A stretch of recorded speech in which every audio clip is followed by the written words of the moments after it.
Welcome to Whiteboard Marketing, where we simplify marketing with easy to understand whiteboard videos, and today I'll be sharing with you 7 most common keyword research mistakes that people are making, and you should avoid them at all cost. Being aware of these mistakes helps you to set up a successful keyword research strategy and avoid practices that harm your rankings. With that being said, let's get started. Number 1. Aiming at unrealistic keywords. Do make sure to aim for realistic keywords.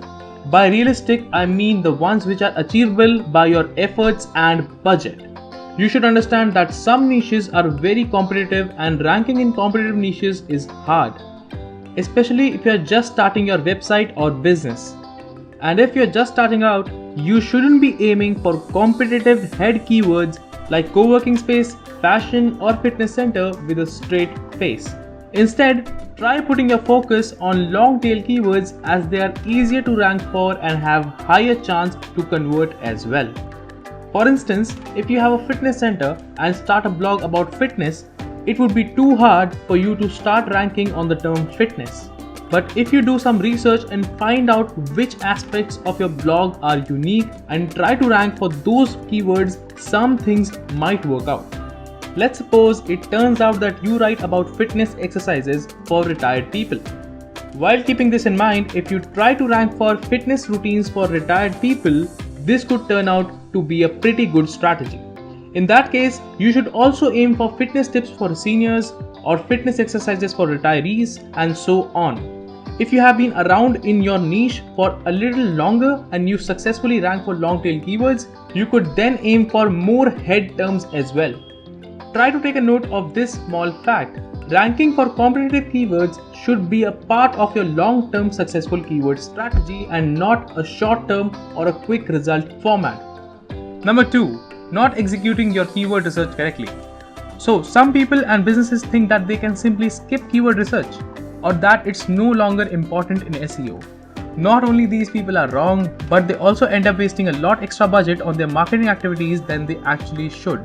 I do realize that doing proper keyword research can indeed be tough and time-consuming process, and it's also true that you will not reach the first page by simply stuffing your keywords in your article.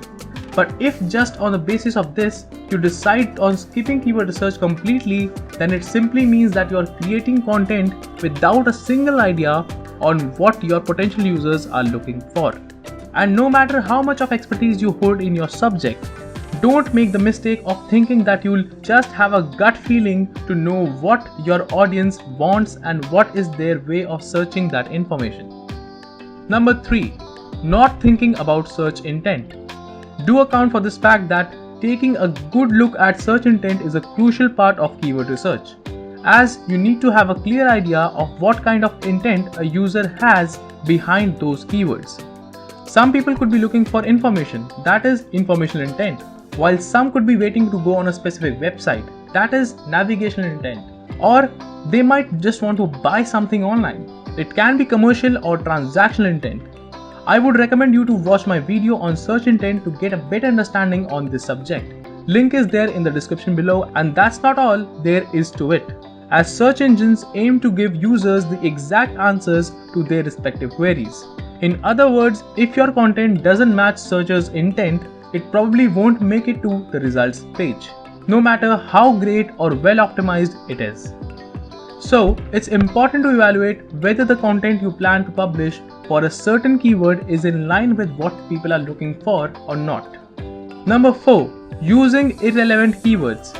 If you don't look at search intent, you're more likely to optimize for keywords or phrases that potential visitors or customers won't use.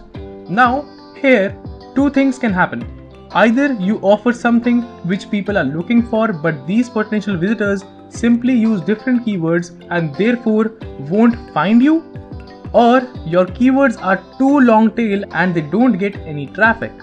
Moving further, the keywords you aim to rank for should be the same words that your customers use. For example, imagine yourself selling dresses for gala events. In your marketing, you'll refer to these dresses as gala dresses. However, most people do not search for gala dress. Instead, they search for gown or evening dress.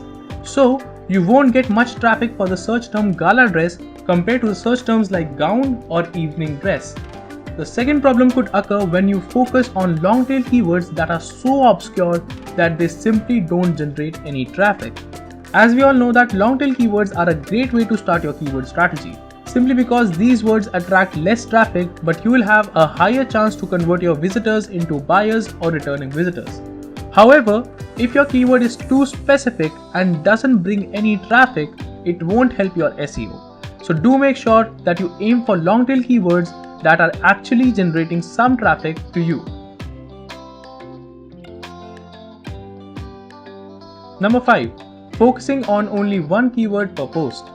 Broadly speaking, if you write a nice blog post, its ranking opportunity may not be limited to one exact key phrase, but it can include related terms as well. So, if you can optimize for related long tail key phrases without stretching it, you should definitely do so.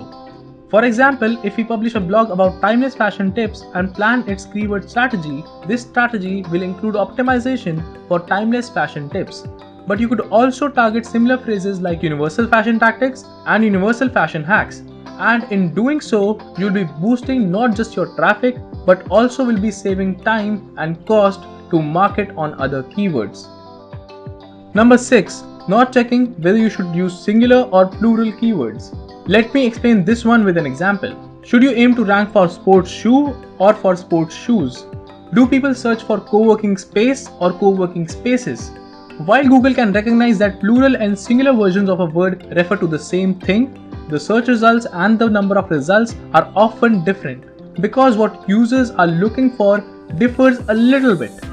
In this case, again, it's important to think about the intent of the people searching for your keyword, as someone looking for a singular version of a keyword may be looking for information, while someone looking for a plural version of a keyword could be looking to compare products or to buy something.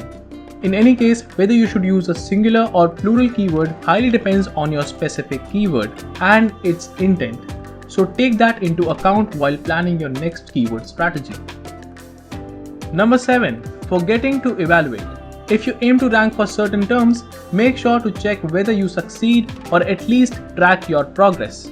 One way to do that is by Googling your proposed focus keyword every now and then.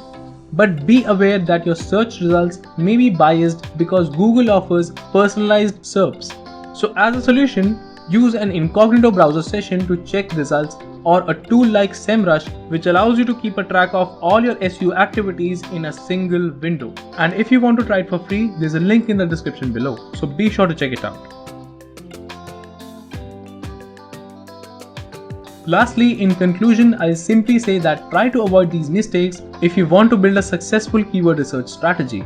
And don't forget that executing keyword research takes a lot of time, so you must plan your efforts, cost and time wisely and really think about the terms you want to rank for.